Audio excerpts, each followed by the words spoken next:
And in this tutorial, I will teach you how to pass a facilities manager interview. Hey, what's up everybody? I hope you're doing awesome.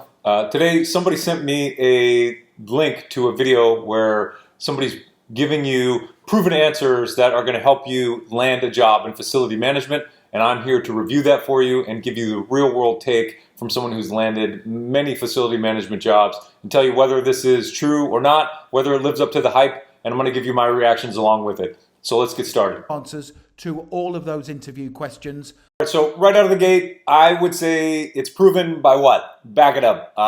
This already kind of sounds very salesy to me and a few red flags, but let's keep listening. I will then give you some essential tips for passing your facilities manager job interview. And finally, I will tell you how you can download all of my, that I strongly recommend you prepare for, is Tell Me About Yourself. So this is going to be the first interview question that you will need to answer. Now, it is really important that you get your interview off to a flying start by giving a confident response that proves to the hiring manager you already have the skills and qualities needed to excel in this role. Here we go. Thank you for giving me the opportunity to be interviewed for this facilities manager position today. I would describe myself as a competent, reliable and resilient facilities manager who has the depth of knowledge and expertise to hit the ground running in the role.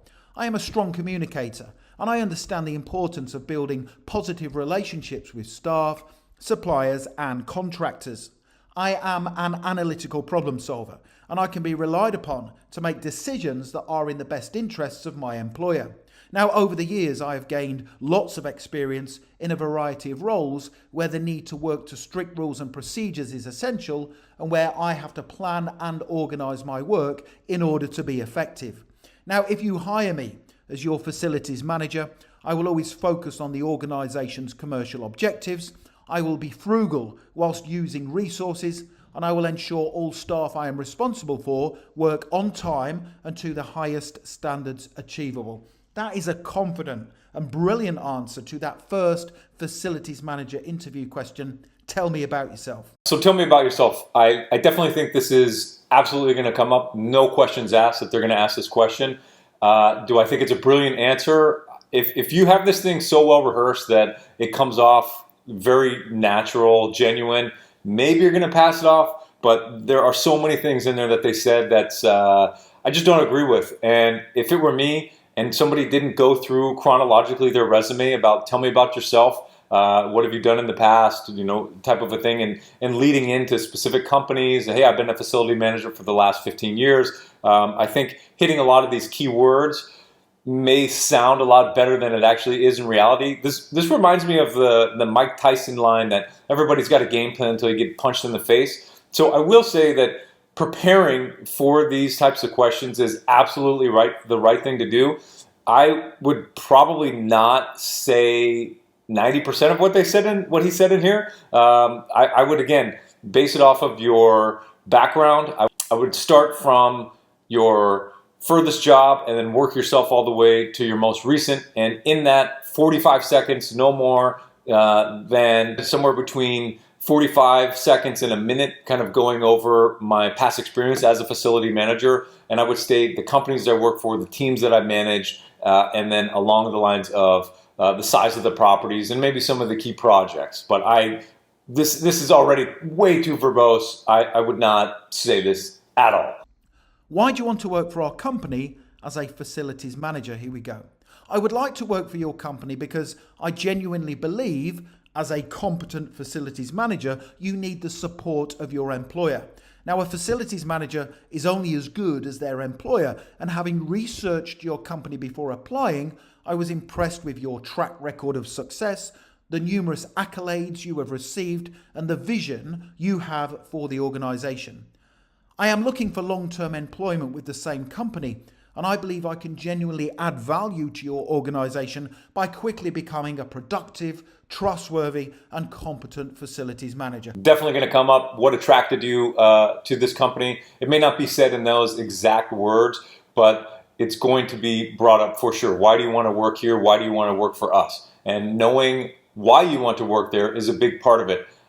I think if you replace some of the words he's saying, that accolades and numerous awards and achievements, and you just put your own spin on it by saying, hey, I've always enjoyed company ABC. They're so well known in the industry, and based off of your portfolio and the size of the properties that you have, I've always wanted to work for a top tier company. So again, cite some of the specifics. I would say if it's a hotel that you're applying for as a role, say that I've always wanted to work for a Forbes 5-star rated hotel. If it's a AAA diamond rated resort, whatever it is, right? Or if it's a large industrial plant, if it has more square footage than you've ever covered, if it has a large management team, if you've actually heard genuine recommendations that this is a good place to work other than reading reviews, because we all know reviews nowadays are a little bit misleading. Again, I think that a lot of these answers are maybe just kind of a universal approach. It doesn't really strike me so far as anything related to facility management.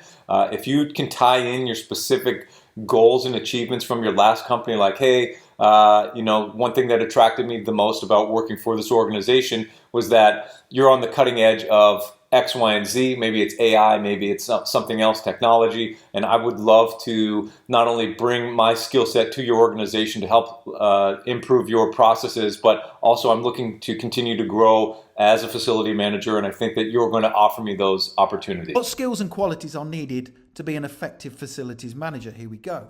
To be effective as a facilities manager, you need numerous adaptable skills and qualities. Now, top of the list is communication and influencing skills. You must communicate in a timely manner, be concise in how you deliver your message, and have the right approach when influencing people so they buy into your vision. You need to be a strong problem solver and be capable of thinking outside the box to find the right solution to the problem you are faced with. You must possess confident decision-making skills and be prepared to make decisions that might sometimes be unpopular. You must be commercially aware and always put the needs of the organization above everything else. Finally, you need effective management skills that enable you to get the most from your team. You need to be a brilliant planner and organizer, a good collaborator, and also be prepared to take on board feedback from your senior managers and company directors. So again, that's another really confident answer. So you can tell from this guy that he is a professional career advisor, interview, resume individual. He probably has no idea what a facility manager does on a day-to-day basis, other than what he has read in a book. So with that being said, I'm not going to be too harsh on him, but I will say that most of these qualities are not something that I would list off or be impressed with. If I asked them to you and you responded this way, you're probably not going to get a job. So I'm going to tell you that right out of the gate.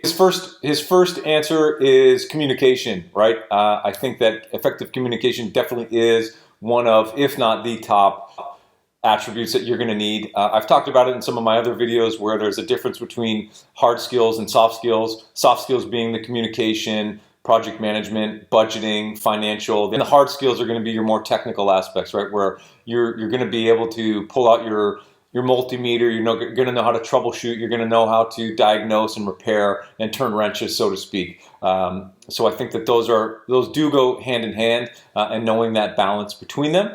Being a strong problem solver, again, I think if you start to answer these questions as pre-canned as they come across, that you're probably not going to do very well in the interview because it doesn't give me any specifics. So you got to remember, when you're having these interviews, be prepared with a list of specific examples that when you tell your story, it answers a lot of these questions. So sometimes the interviewer doesn't even need to ask the initial question, but perhaps a follow-up to something that you have said earlier. They might say, oh, you mentioned earlier that you had to manage large projects in the past that were complex and had really tight budgets and tight schedules. Can you tell me a little bit more about those, right? And then you can dive into how you first got into the technical aspects of it, made sure there was a good return on investment, because if it doesn't make sense financially for the company, and it's not going to save energy, save time, save maintenance, so on and so forth, then it's not a good investment for your organization. But saying things like you need to be commercially aware and always put the organization needs ahead of everything else,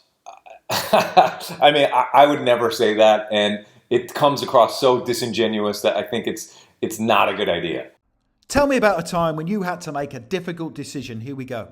In a previous role, I had been using the same contractor for several years. They were very reliable and they always delivered on their promises. However, things started to change when they experienced staffing issues and the service they were providing deteriorated. They contacted me to apologise for the issues and they said they were working hard to get things back to normal. However, the organisation I was working for did not have the time to wait for their problems to be resolved, and so I decided to let them go. Now, this was purely a business decision, and I quickly managed to find a new contractor who delivered on their promises and provided the service we needed.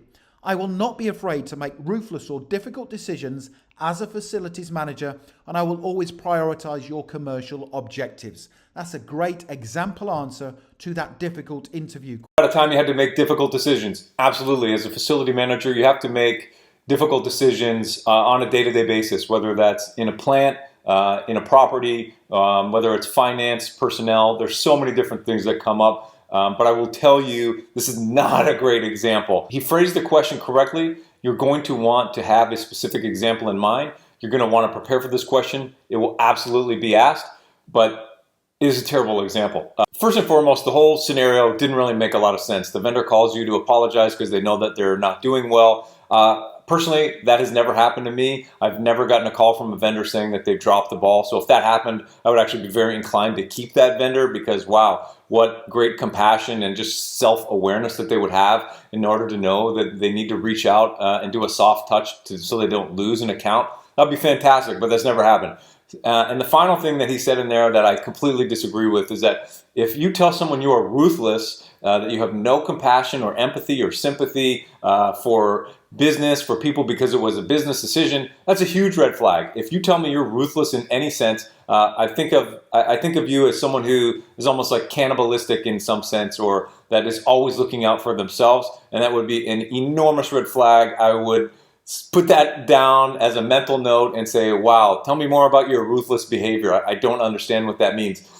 Even if it's not what you intended to say, it's still going to make you look bad because you don't want to describe yourself with adjectives that make you sound different than who you really are. If you genuinely are a ruthless kind of psychopath out there, then you should probably say that, be your authentic self. But I would never say I was ruthless to anybody because it's going to make you go down the rabbit hole you do not want to go down and could potentially disqualify you from a job. How would you build relationships with contractors and suppliers as a facilities manager? Here we go.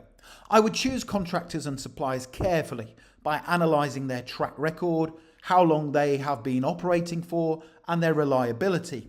I would aim to build positive, mutually beneficial relations with contractors and suppliers, but I would outline in very specific terms from the outset how I wanted the relationship to operate. I would always make clear our aims and objectives and ensure strict terms and conditions were included in any business relationship. That's another great. I think this is another very valid question. Again, I think that all of these questions are very applicable questions. Wherever he got his questions from, they're pretty accurate. I would say that there's a high probability of them coming up. With this answer, I don't have many suggestions for it. I think that it's pretty well worded. It's very generic. I think that the only follow-up question they're going to ask you for is maybe give me an example of how you've done it in the past, and just be prepared with a quick example saying, again, this is a really good blanket statement, and then a couple little details that you have been involved with. Say, at the end of every contract, I have our legal team review it to make sure we don't miss anything so that we can always get out of our contract, maybe a 30-day convenience cancellation clause. I always like to add that in there just to make sure in the event that something does go wrong, we're not held to them for a period of 6 months, or I take out the auto renewal, et cetera, et cetera. But overall, I think this is a pretty good response. How would you carry out a risk assessment as a facilities manager? Here we go. I would always utilize the 5-step risk assessment model, which has been tried and tested for many years. Step 1 would be to ascertain the hazards in the workplace or the hazards pertaining to the item I was assessing. Step 2 is where I determine who is at risk of harm and how the harm might come about. Step 3 is where I evaluate the risks and take action to prevent them from happening. Now, this might include additional training or the requirement for staff or contractors to wear personal protective equipment. Step 4 is where I record my findings and share them. And finally, step 5 is where I review the risk assessment, which would take place as a minimum on an annual basis. So that's another really good answer. This question may or may not be applicable depending on the company that you're applying for. If they have an EHS or Employee Health and Safety Division department, a manager perhaps, a safety specialist, somebody that is going to be performing this for you. So you can answer this a couple different ways. If it's a smaller organization and they leave it up to you, definitely be prepared to have an example. I think this example is okay. It's definitely not great. I think he overuses the word great. I would say it's decent, if not just plain okay. If it were me, I would just give something a little more specific. Again, people love real scenarios, not hypotheticals, because hypotheticals, if you've been in the facility management long enough, you should have enough examples to answer all of these questions. Again, great question. Be prepared for it. So cite a specific time that you've had to perform a risk assessment, not necessarily the 27 steps that are outlined to it. So you can say, hey, I've worked with our EHS team. They've gone through, I schedule weekly walkthroughs with them. We go through all of our facilities. Each week we pick a different topic and we analyze the risks based on that. I've also scheduled and coordinated multiple walks with our local fire department for many reasons. One, I think it's always great to get to know the local fire station and that team so that they can have intimate knowledge of our building in the event that there is an issue. But two, I always like to have an objective, impartial view so that they can come and look at our property with a set of fresh eyes and give us some tips on how we can remain or stay compliant with certain things. Risk assessment is a really tricky thing. As the facility manager, this also could be a baited question where you may want to stay an arm's length away and say, hey, we outsource all of these just so that we can remain impartial and independent, and then we have another company come in and provide these audits, whether it's OSHA or a handful of other different organizations out there that will do this for you, again, just to remain impartial. But this example, it's okay. All right, so overall, I thought the questions were great. I think that the questions have a very high probability of coming up and that you're going to have to answer them. I also agree with him saying that you have to be prepared with specific examples. The more specific examples you can cover, the less questions they're going to have to ask as follow-ups.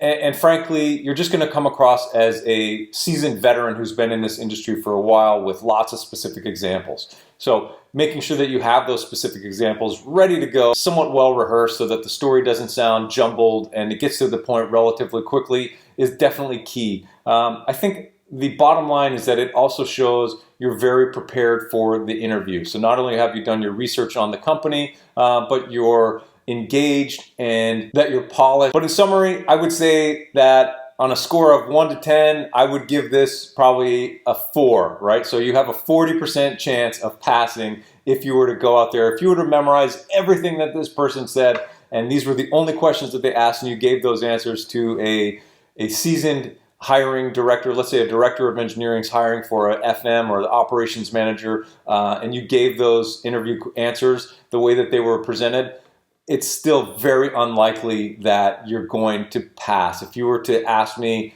would this be the best or guaranteed, I would say definitely not. Not ragging on it at all. I think that the questions are spot on. So his answers are probably just a little bit jaded because given that what he does, right, he's a professional resume writer, interviewer, he has a wide breadth of information, and I'm sure that if I were to make a video on how to get a job as an interviewer, I probably would do just as well as he did. Do your research, look into those questions, come up with your own authentic examples. I think that they're decent answers and there's a little bit to take from everything, but you're definitely not going to pass the interview if you read this. I think the message is be genuine, be yourself, be authentic. Don't come too rehearsed that you sound robotic and that you get nervous and forget about your own personal experience, right? Have specific examples. Answer the interviewer's questions so that they don't have to ask them. If you can anticipate what's going to be said and you bring up specific examples that kind of dovetail into one another, you're going to be great. But Do not follow this verbatim. Follow the questions, and good luck on any interview you have. Please send me another message. Keep sending these videos for me to review. I loved it. It was great. Thank you so much. Please make sure you like, subscribe. I can't wait to keep putting out more content, and I hope you have a great day.